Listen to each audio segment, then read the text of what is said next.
दिल्ली से पुलिस की बहादुरी की एक खबर सामने आई है। मिली जानकारी के अनुसार बुराड़ी थाना क्षेत्र के एसएचओ ने एक बदमाश को एटीएम तोड़ते हुए रंगे हाथों दबोच लिया। दरअसल 2 दिन पहले रात करीब 2:30 बजे के आसपास एक मुंबई में एक बैंक के कंट्रोल रूम में अलार्म बजा, जिससे पता चला कि दिल्ली के एक क्षेत्र में एटीएम से छेड़खानी की जा रही है। अलार्म बजने के बाद इसकी सूचना तुरंत दिल्ली पुलिस को दी गई और बुराड़ी थाना के एसएचओ उसी क्षेत्र में उस दौरान गश्त कर रहे थे। उन्होंने तुरंत मौके पर पहुंचकर निजी बैंक के एटीएम मशीन तोड़े जाने से पहले ही एक शख्स को पकड़ लिया। बता दें कि ये घटना बुराड़ी थाना क्षेत्र के अंतर्गत प्रधान एनक्लेव कॉलोनी की है। पुलिस के डर से बदमाश वहां से भागने लगा। इस दौरान बुराड़ी थाना एसएचओ भी उसे पकड़ने के लिए गंदे नाले में कूद गए, लेकिन बदमाश को मौके से पकड़ने में कामयाब रहे। बता दें कि गिरफ्तार किए गए शख्स का नाम अर्जुन है। स्थानीय निवासियों ने बताया है कि बीती रात उन्हें कुछ आवाजें सुनाई दी। जब बाहर निकलकर देखा तो व्यक्ति को पुलिस ने पकड़ा हुआ है जो एटीएम मशीन को तोड़ रहा था। देखिए, कल रात लगभग 2-2:15 बजे के करीब हमारे पास पीसीआर कमांड रूम से एक अलर्ट जनरेट होता है। जनरल प्रोटोकॉल ये है कि जो हीनियस कॉल्स होती हैं वो इमीडिएटली ट्रांसफ़र की जाती हैं सीनियर सुपरवाइजरी ऑफिसर्स को। तो ये कॉल भी हमें ट्रांसफ़र होती है कमांड रूम के थ्रू डायरेक्टली, इंक्लूडिंग जो नाइट जियोज हमारे एसीपी सिविल लाइन साहब थे उनके थ्रू। दोनों जगह से कॉल आने के बाद उसकी ग्रेविटी अंडरस्टैंड करने के बाद ये पता चलता है कि प्रधान एनक्लेव के पास एक अटैम्प्ट किया गया है। प्रधान एनक्लेव के पास एक अटैम्प्ट किया गया है किसी एटीएम से चोरी का।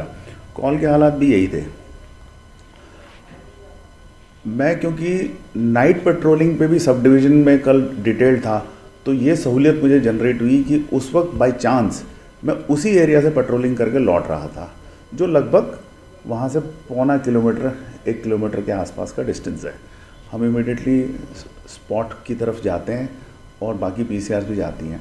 जब हम प्रधान एनक्लेव में लगभग इस एटीएम से तकरीबन कोई 100 मीटर दूर होते हैं तो एक शख्स हेलमेट पहनकर हाथ में एक पोटली से लेकर दौड़ता हुआ आ रहा है, जो हमें देखकर, क्योंकि हमने गाड़ी की लाइट बंद कर रखी थी तो उसको ये एहसास नहीं हो पाता कि ये पुलिस की गाड़ी है, तो वो इमीडिएटली नाली की तरफ जाने लगता है। हम रास्ता ब्लॉक करते हैं, वो नाली में कूद जाता है। मैं फ्रंट सीट पर बैठा हुआ हूँ, मैं नीचे कूदता हूँ, उसको पकड़ता हूँ, वो मुझे किक करता है घुटने में और एस्केप करने की कोशिश करता है। मैं उसकी टांग फोड़ता हूँ, जूता मेरे हाथ में रह जाता है, लेकिन इतना टाइम मेरे ड्राइवर शीशराम को मिल जाता है कि वो गाड़ी के पीछे से जाके फिर से उसे काबू कर सके और हम दोनों उसको ओवर पावर कर लेते हैं।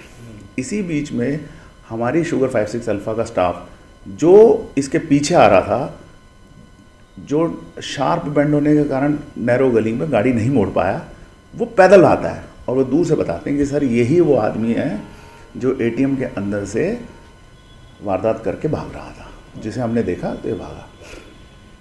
तो इसको ओवर पावर किया जाता है। इसके पास से वो इम्प्लीमेंट्स मिलते हैं जो जनरली ब्रेक इन में इस्तेमाल किए जाते हैं। हाईली सोफिस्टिकेटेड स्क्रू ड्राइवर का सेट है, एक बड़ा स्क्रू ड्राइवर है जो एज ए वेपन भी यूज़ किया जा सकता है, और एक प्लायर है बहुत शार्प है जो वायर्स वगैरह कट करने के लिए यूज़ किया जाता है। और इसने हेलमेट पहना हुआ था। तो ये एनफ इंडिकेशन थी कि कोई वारदात के लिए रात के 2-2:15 बजे के करीब एक शख्स घूम रहा है। हमें एक सीसीटीवी कैमरा मिलता है जो दिखता है कि यूज़ में एक सीसीटीवी कैमरा है और उसे तोड़ा गया है। दिल्ली से पंजाब केसरी टीवी के लिए अनिल अत्री की रिपोर्ट।